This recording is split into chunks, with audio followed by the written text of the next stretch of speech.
ஒரு 10 ரூபாய் 13 லட்சம் ஆன கதையை சொல்ல போறேன். இந்த கதையை கேளுங்க, ரொம்ப ஆழமான கருத்து இருக்கு. காலையில ஒரு கடைக்காரர் கடையை திறக்கிறாரு. அப்போ ஒரு லேடி அவருக்கா வெயிட் பண்ணிட்டு இருக்காங்க. ஒரு 10 ரூபாய் நீட்டுறாங்க.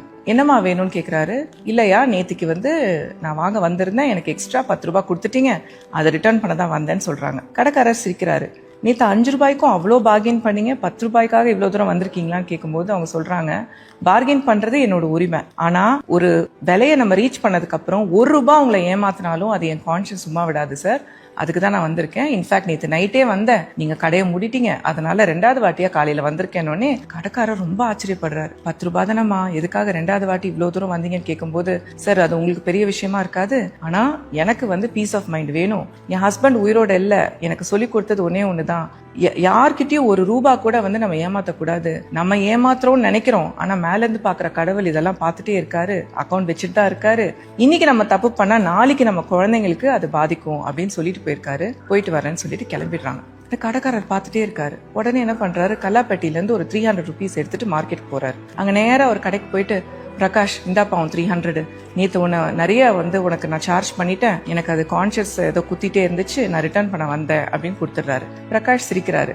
நெக்ஸ்ட் மந்த் வரீங்கல்ல, அப்ப கொடுத்துருக்கலாம், எதுக்கு அவசரப்பட்டு வந்தீங்கன்னு கேட்கும்போது, இல்ல இன்னைக்கும் நெக்ஸ்ட் மந்த்துக்கும் என்ன நடக்கும் தெரியாது, எனக்கே ஏதோ ஆயிடுச்சுன்னா மேல பார்த்துட்டு இருக்க கடவுள் நான் பண்ண தப்புக்கு என் குழந்தைங்களை பனிஷ் பண்ணக்கூடாதுல்ல, நான் யாரையும் ஏமாத்த விரும்பல அப்படின்னு கொடுத்துட்டு போயிடுறாரு.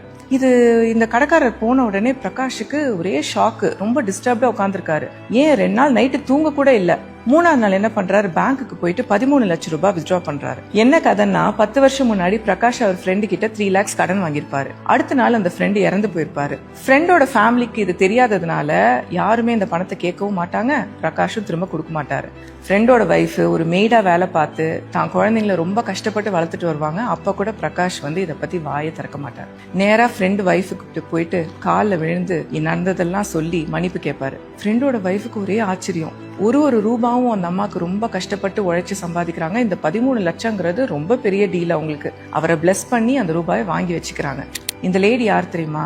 ஃபர்ஸ்ட் சீன்ல ஷாப்கீப்பருக்கு 10 ரூபாய் ரிட்டர்ன் பண்றதுக்காக 2 வாட்டி நடந்து போய் கொடுத்தாங்கல்ல, அந்த லேடி தான் இந்த லேடி. ரஜினி சார் சொல்ற மாதிரி தான், நல்லவங்களை கடவுள் சோதிப்பாரு, ஆனா எப்பயுமே கைவிட மாட்டாரு. இந்த உலகத்துல ஹானஸ்டா நடந்துகிட்டா அதுக்கு உண்டான பலன் எப்பயுமே கண்டிப்பா கிடைக்கும்.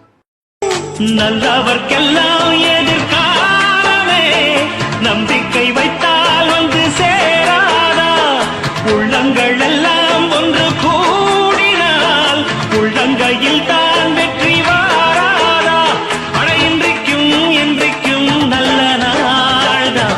கண்ணம்மா கண்ணன் தொட்டு சுகங்காட்டம்மா சின்னம் விட்டு